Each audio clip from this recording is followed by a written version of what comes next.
Last week we talked about projection. So what is projection? How can we start to see projection? And also how can we start to influence it once we've seen it? This week we're moving on to the next variable, the next thing that we should be able to see with our coach's eye during acceleration, and that's switching. So what is switching? Really, all we're talking about is being able to create large shapes through optimal ranges of motion, so through large ranges of motion, and being able to do that in a relatively short amount of time. So we go to our model here. Yes, this right here, for example, would be a very large shape. This isn't a large shape. Large shape, not a large shape. So that's the first thing. Can we create those big shapes? Right? That's what we're talking about when we're talking about optimal ranges of motion. And the next thing is we need to be able to do that in a short amount of time. So if we're talking about switching, not only do I need to be able to find those shapes and get in those shapes, I need to be able to get out of those, and that needs to happen fast. So if I'm thinking about my legs, whether it's an individual leg or both legs working together, I've got to be able to swing through and swing back, swing through, swing back. That's switching. Okay? So really we're talking about the relationship between an agonist and antagonist. Okay? So everything that flexes my hip, for example, when I go to punch my knee through, everything here in the front that flexes my hip, I need that on to be able to flex my hip and find that position, find that shape. But at some point, I've got to get out of that shape. So everything here that was an agonist for hip flexion needs to be shut off. And now I've got to turn on everything here in the back that helps with hip extension. Okay? Agonist, antagonist.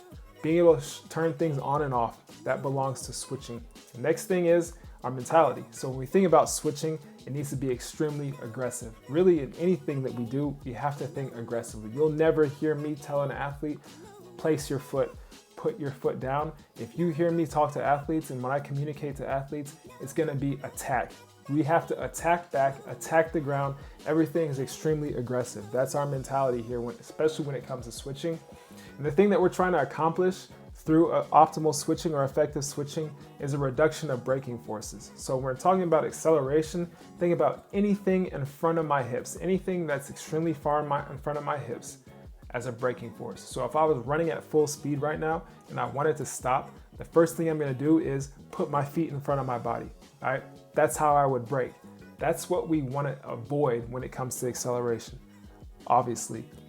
If we look at our rep here, we can see where is the athlete's foot landing in relation to his hips. And we can see here, especially on that third step, right? Foot is landing relatively far in front of our hips. And now we're not able to run with a degree of fluidity, but we've got to now roll over that front foot because it's landed so far in front of our hips. Okay, that's a braking force, and that's what we're trying to avoid with effective switching. And while we're talking about switching, we have to talk about thigh angular velocity, or TAV. This is how you'll see it probably in research and in studies. All right, TAV, or thigh angular velocity, extremely simple. All right, how far or how big of an angle can I create here? So what's my range of motion and how fast can I attack the ground? Okay, thigh angle. So what kind of angles can I create here? Okay. If I'm looking at both thighs here, what's my angle? This is a big angle. And how fast can I attack the ground? Thigh angular velocity. It's an extremely important component to switching, right? Being able to attack the ground from optimal ranges of motion with a lot of velocity. Here we can see thigh angular velocity. Top rep, our top speed is 6.3 meters per second. Bottom rep is 6.09 or 6.1 meters per second. And we're looking at the angles first. So we see at the top rep 98 degrees, 95 degrees, and we end up at 97 degrees compared to some of the bottom angles, or the angles in the bottom rep. And we look at the velocity, and how long does it take us to find that range and then attack the ground. You see in the top rep 0.39, 0.22, and the final step here would be 0.22 at the end as well, 0.229. Compared to our bottom rep, it took us a little bit longer to attack the ground and find that range through those ranges of motion. Let's look at some still shots here. This is one of the easiest ways for you to see optimal switching.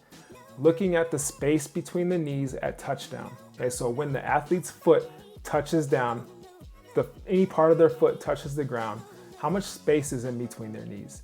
All right, we can see in the top rep, at touchdown, we have a lot of space in between our knees here. All right, that is a sign for us that we're not switching effectively. If we look at the bottom rep, our athlete there, once her foot touches the ground, she's got minimal space between our knees. That's the easiest way for us to judge and see switching. How much space is in between the knees at touchdown when that front foot touches the ground.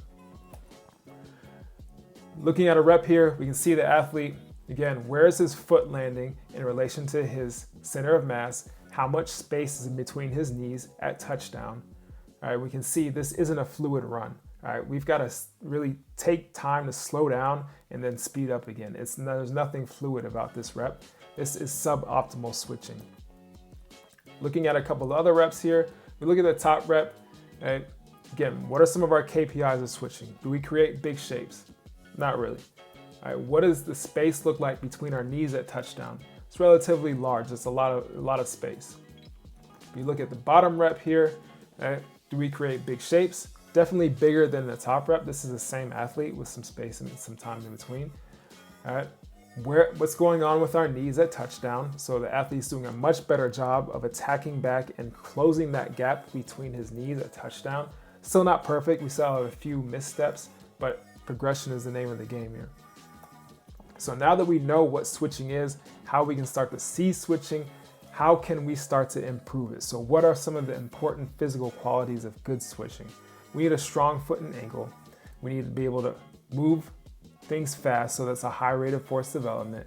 We talked about the agonist versus antagonist relationship. Talked about the mentality. It needs to be aggressive. And here we see that our central nervous system definitely plays a role here. So knowing all of that, what are some of the things that I can do to influence switching? So going from left to right, okay, we talked about having a strong foot and ankle. We need to be able to create large forces here. So that's our second slide. We need to be able to do that quickly. And also on the third slide, we're looking at turning things on and off, the agonist and antagonist. And then if all else fails, if I have little resources, little time, I'm gonna strap an athlete to a sled or some kind of resistance and probably put around 60% of their body weight on the sled, right, and just let them run. It's the easiest way for athletes to self-correct, because you're not gonna be able to move forward with fluidity, right, without effective switching here. Okay? So little time, if I don't really have enough time to give a lot of athletes feedback, use resistance. So that was switching. Next week, we'll talk about the last component that we need to be able to see when it comes to our coach's eye and acceleration, and that's reactivity. See you next week.